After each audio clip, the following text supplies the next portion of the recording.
Welcome to another episode of Puddin's Training Tips, narrated by her mom.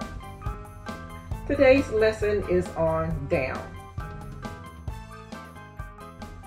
Before asking for any new physical activities, always check in with your vet, especially if you live with a senior dog or a dog who has suffered some injuries. Also, if you notice that your dog hardly ever lays down on his or her own, or has trouble laying down, then you don't want to ask for this behavior. Before we start talking about how to teach down, let's look at some things that we should not do. Dogs already know how to lay down. We're just teaching them the human language for what we want them to do. So never ever push on the dog or tug on the leash when you're teaching down. You also don't want to scare the dog by looming over the dog. Some people might think that you have to establish your dominance over a dog to get him or her to lay down, but this is simply not true. But down can be a scary and vulnerable position for some dogs, especially shy or skittish dogs, so take your time. And teaching down might be a bit more difficult for certain breeds, especially smaller dogs and long, low dogs like Dachshunds who are already so close to the ground. So please be patient.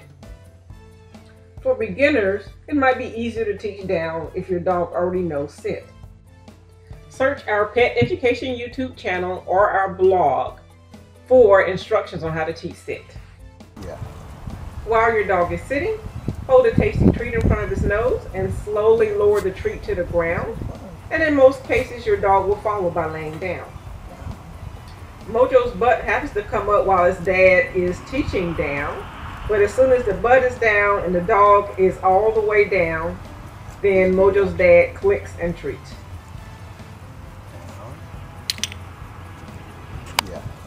Once the dog is performing the behavior reliably and it seems that the dog understands what you want, then you can give the behavior name like lie down or simply down. Then proof the behavior in various locations and with varying distractions.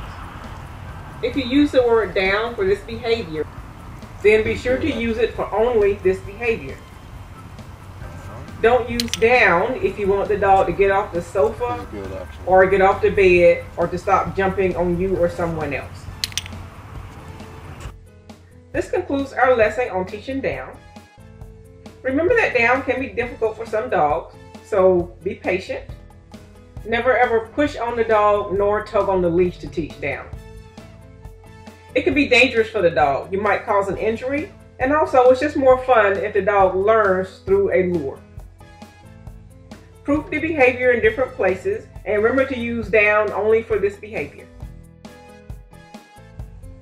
Thank you for joining us once again. For more training tips, check out our blog at sapaws.com or like us on Facebook at Stubby Puddin.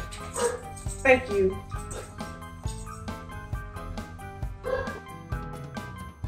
Special thanks to Mojo and his dad.